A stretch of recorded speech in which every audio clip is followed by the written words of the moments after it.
Alright guys, I knew that we're gonna have to address the matchmaking, but I kinda hoped that we would have to do it in sort of more positive circumstance. Today we're gonna address 3 reasons why matchmaking on your enlisted account doesn't work at all, and 2 of these reasons is your own fault. Quick thinking.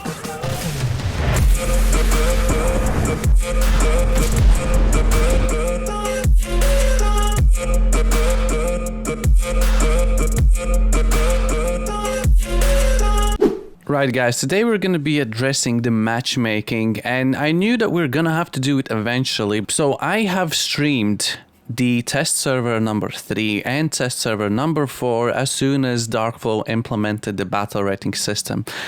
And we streamed the first day of the patch, which was yesterday, and I have not been failed by matchmaking once. So we're gonna explain to those arrogant people that are not tryhards but cryhards why their matchmaking isn't working. And I'm gonna try and be as respectful as I can before I call you all dumb, that I understand human factor. Maybe you didn't notice, or maybe you really didn't know.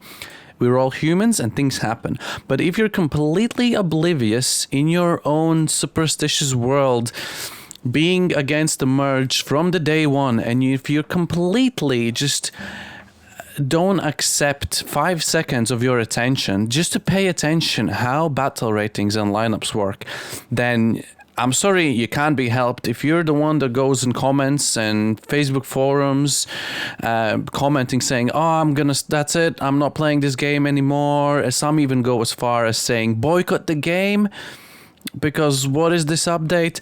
Then maybe it's actually better if you can't spare 5 to 10 seconds of your attention to look around and understand how things work now, then maybe it's better that you will never play this game again. But for everyone else that want to understand how this works, I've seen a lot of situations where people go ahead and say like, okay, so I take out my low tier milk truck. Why do I need to verse Tiger 2s? People will be like, I took out my tier 1 freaking tank and I had to verse a freaking Tiger 2. Like, what is this matchmaking? Why is this happening? Let's start with very basics. So up here on all of the nations, before you even dare to press start button, one thing you need to check before you do it is up here where you see all the nations. If you hover over with your mouse, it's going to say battle rating. This is 1, this is 2, this is 5, and this is 3. So before you go ahead with your low battle rating, click start, check if it's actually low. So when I say there are 3 situations where 2 of these are probably your fault, there are 2 ends of the stick. One are the people that says, why do I need to verse a Tiger 2 with my low rating? And then there's a Tiger 2 player that says, why the hell am I versing a small T50 in my Tiger? So those are totally player errors. Let's say you want to bring out your milk truck, you have your assaults and whatever, and you'd be like, okay, so I've got my low level vehicles, for example, the assaulteers, let's give these guys, I don't know, let's give them Fyodorov Automat. I really like this gun. This is a good gun. This is going to be very helpful in the battle. For my AT, I don't like this trash. I want Panzerfaust 100. Yeah, that's going to be my lineup. Low-level squads. We can go ahead and start the game, right? Wrong. You are on tier 5. If you go up here, you can actually see before you start the game, tier 1, tier 1, tier 1, tier 1, 4, and 5. Now, just because you have your low-level plane and tank and perhaps some low-level squads, it doesn't mean that you can go ahead and give them a tier 5 weapon. This weapon single-handedly makes your whole lineup tier 5. If you're gonna go into the game now, you're gonna fight freaking tigers in your little freaking milk truck, and then you're gonna go into the forums and then you're gonna cry about, why am I fighting Tiger? I hope you understand how it works. And then there's the other end of the stick, which is again a player's fault. The Tiger 2 guy, he's gonna be like, yeah, I'm a battle rating 5. Check my all squads. It's 5. Just ignore the plane. I just like it. 5, 5, 5. Okay, that's 4, 5. I'm gonna go ahead and play top tier Germany. They go into the game. They match up with a dummy like you that has a freaking milk truck. And it goes ahead and gives a milk truck guy a freaking PPSH 41. which is tier 5. And he goes like, what the hell? I'm in my superior Tiger 2. I want to fight strong tanks like IS-2, but I've got a freaking milk truck. This matchmaking doesn't work. And it does work if you do your lineup correctly.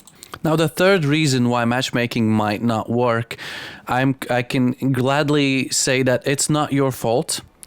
If there isn't sufficient amount of battle ratings, let's say we have this battle rating 1, and if there isn't enough battle rating 1 and 2 players, then you will be matched up with, I guess, whatever.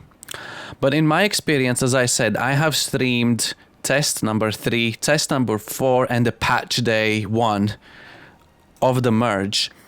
And matchmaking for me has worked flawlessly every single time. The only reason when there isn't enough players online to make up a decent matchmaking, I would imagine if you play on European server in the middle of the night when everyone's asleep, then maybe you'll get a random matchmaking. But that would be like to the extremes. As I said, I've put in at least 8 hours in test servers and at least another 4 or 5 hours in the day 1 patch day, and matchmaking has been working for me flawlessly every single time, as long as you do your lineup correctly.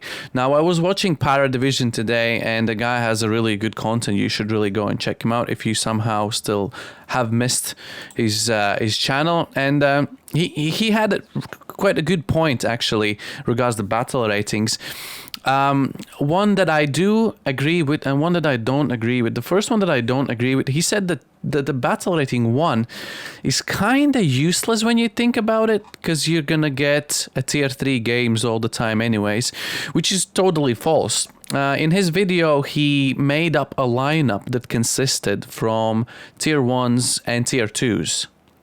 And because he brought some of the tier 2s, he got a game together with tier 3s. Because the highest tier dictates your lineup, which is tier 2, and tier 2s do go with tier 3s. And then he was like, what's the point of doing even like a tier 1, because they still get up tier to tier 3. But it's only because he brought out the tier 2s. If you make exclusively tier 1 lineup, then in my experience, 100% of the time you will get tier 1 and tier 2 games. So that is not an issue. What is an issue, however, the spread of the research tree kind of makes some tanks again irrelevant, which was Para Division's a very good point. If you have a choice of playing Tiger E, Tiger 2P, and Tiger 2H, why would you play Tiger E? Like, there is no reason for you to play a Tiger E, and it's a very important legendary World War II vehicle that is rendered completely useless in this stage. Same goes for tier 4. If you have a Panther A and Panther G, why would you play a Panzer 4H? And there are multiple examples in other, pretty much every nation that has tanks. Some of that still needs to be polished, but matchmaking works perfectly fine if you have some brain cells in your head left over. I hope you learned something from this video. If you didn't, if you still live in your oblivious universe where the merge is bad and that's the only reason why you don't accept and acknowledge how the battle ratings work, I'm really sorry. If you're the one that says that you're gonna stop playing, please do so. That's just going to be a favor to the whole community. But that's all I have to say. Thank you so much for watching. I'll see you guys in the next one. Goodbye.